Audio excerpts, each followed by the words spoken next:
Mumbai Tuck brought to you by Cotton King. Soft, comfortable, air-washed fabric. Aerosoft by Cotton King. नाही, उद्योग मंत्री आणि डांबराचं आणि रस्त्यांचं खूप जवळचं नातं असं मी त्यांच्या जिल्ह्यातून ऐकलेलं आहे. ते काय नातं आहे ते तुम्ही शोधून घ्या. बघा काही हसताय तिकडे, ज्यांना माहिती आहे त्यांना. पण ते आल्यानंतर डांबर राहिलं की गेलं हा पण एक नंतर प्रश्न काढून घ्या.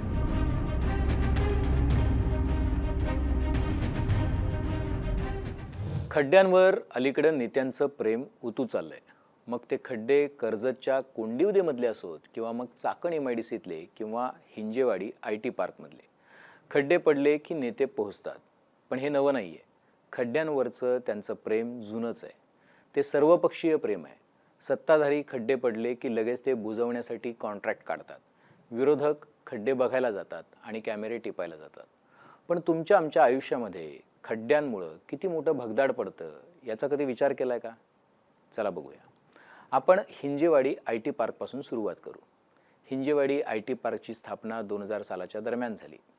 3000 एकरापेक्षा जास्त जागेमध्ये पसरलेल्या या परिसरात छोट्या मोठ्या मिळून कमीत कमी 800हून अधिक कंपन्या आहेत. IT कंपन्या आणि व्हाईट कॉलर जॉबचं अख्खं मार्केट हिंजेवाडीत आहे.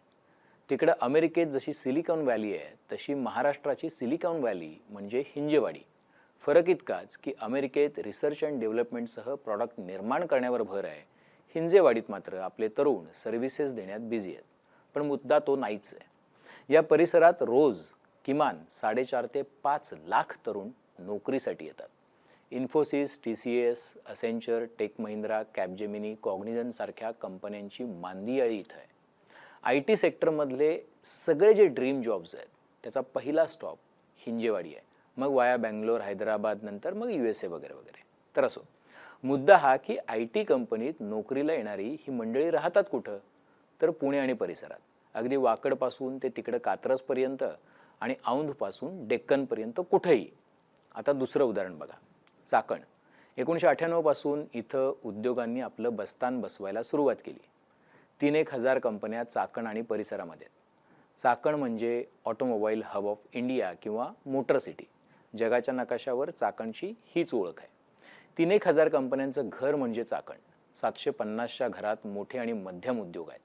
2,000 छोटे ॲन्सिलरी युनिट्स, वर्कशॉप आणि इंजिनिअरिंग सप्लायर्स आहेत. Mercedes, Volkswagen, Mahindra, Bajaj, Jaguar, Land Rover सारख्या कंपन्या इथं काम करतात. जस्ट फॉर इन्फॉर्मेशन म्हणून सांगितलं.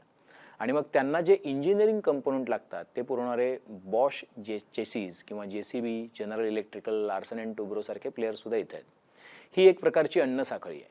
म्हणजे मोठ्या उद्योगांची गरज छोट्यांनी भागवायची आणि मग बदल्यात त्यांच्या पोटाची काळजी मोठ्यांनी घ्यायची.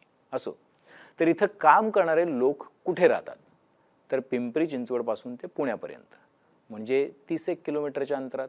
आणि हिंजेवाडीपासून पुणेसुद्धा 20-25 किलोमीटरच्या टप्प्यात आहे. तर मुद्दा किंवा प्रश्न किंवा पॉईंट काय आहे?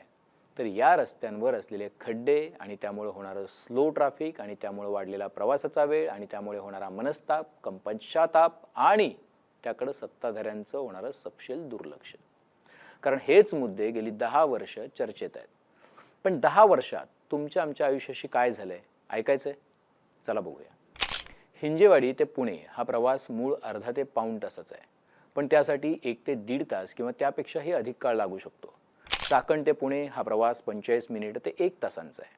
पण ट्रॅफिक आणि खड्ड्यांमुळे तो जवळपास 2 ते 2.5 तासांवर जातो. डिपेंड्स खड्डे आणि ट्रॅफिक किती आहे त्यावर. आणि तरीही किमान वेळ आपण पकडतोय. कमाल वेळ वगैरे सोडून देऊ. म्हणजे जर चाकणकडे किंवा हिंजेवाडीकडे जायला जर एखाद्या व्यक्तीला 1.5 तास लागत होता तर खड्डे आणि ट्रॅफिकमुळे या प्रवासाचा वेळ आता दुप्पट झालाय. दिवसाला 3 तास प्रवासाचे वाढले म्हणजे महिन्याचे 78 तास. पण तरी आपण 75च पकडू. रविवारची सुट्टी वगैरे वगळून टाकू. पावसाळ्याचे 4 महिने आणि परत डागडुजीचे 2 महिने हा खेळ चालतो. म्हणजे किमान 6 महिने. महिन्याचे 75 तास गुणिले 6 महिने म्हणजे 450 तास. आणि 450 तास म्हणजे जवळपास 19 दिवस. आता एखादा व्यक्ती जर 25 वर्ष हा प्रवास करत राहिला तर त्याचे 475 दिवस तो ट्रॅफिकमध्ये असतो. म्हणजे कमीत कमी 1.25 ते 1.5 वर्षापेक्षा अधिक काळ तो ट्रॅफिकमध्ये जातो. हे अत्यंत सामान्य वेळेचं गणित मांडले, कट टू कट. कमीत कमी ज्याला म्हणतात ना तसं.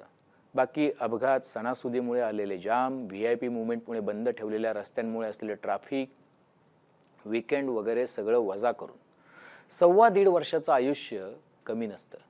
1.5 वर्षात 6 महिने ॲड केले तर 2 वर्षात एक पोस्ट ग्रॅज्युएशनचा कोर्स होतो. 1.5 वर्षात आयुष्यात कमीत कमी 4 स्किल सेट्स वाढू शकतात.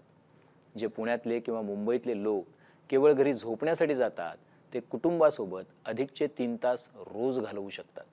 केवळ वेळ नसल्यानं आणि अत्यंत दर्जाच्या लाईफस्टाईलमुळं कमी होणारं पुणेकरांचं किंवा मुंबईकरांचं आयुर्मान वाढू शकतं. आपल्या नातेवाईकांना, कुटुंबांना, मित्रांना ते पुरेसा वेळ देऊ शकतात, वाचन करू शकतात आणि त्याही पलीकडे जाऊन जगभ्रमंती करू शकतात. पुण्याच्या लोकांचं आयुष्य आणि मुंबईच्या लोकांचं आयुष्य मोस्टली ट्रेनमध्ये किंवा ट्रॅफिकमध्ये जातं किंवा मग ऑफिस अवर्समध्ये संपून जातं. कारण प्रवासाचा वेळ, राहण्याचं ठिकाण आणि कामाचं ठिकाण यात मोठं अंतर आहे. परदेशामध्ये लोक आपल्या कामाच्या ठिकाणापासून फार फार तर 20 मिनिटांच्या अंतरावर राहतात. पुण्या मुंबईत ते शक्य नाही आहे, कारण ते परवडतच नाही आहे. पुण्या मुंबईत हे केवळ 2-1% लोकांच्या नशिबात शक्य होत असावं, माहिती नाही.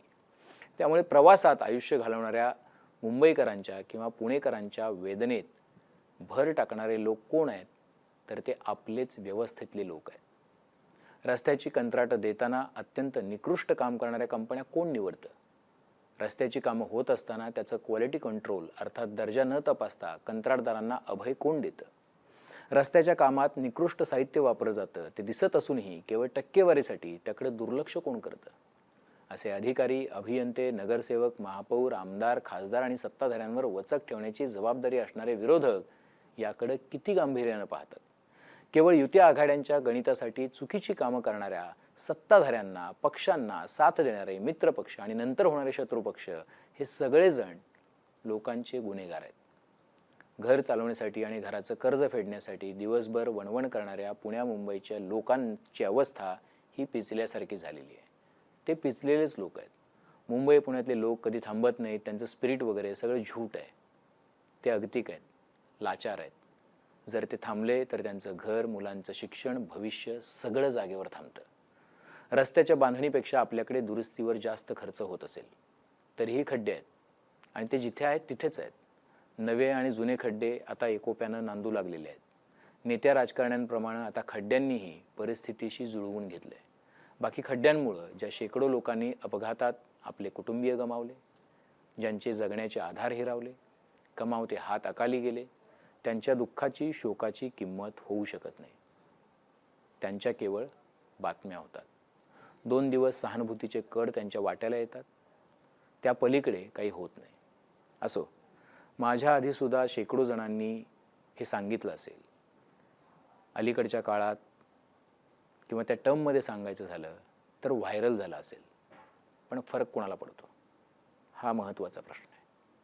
कारण विंदांच्या कवितेप्रमाणे इथं सब घोडे 12% अशी अवस्था आहे.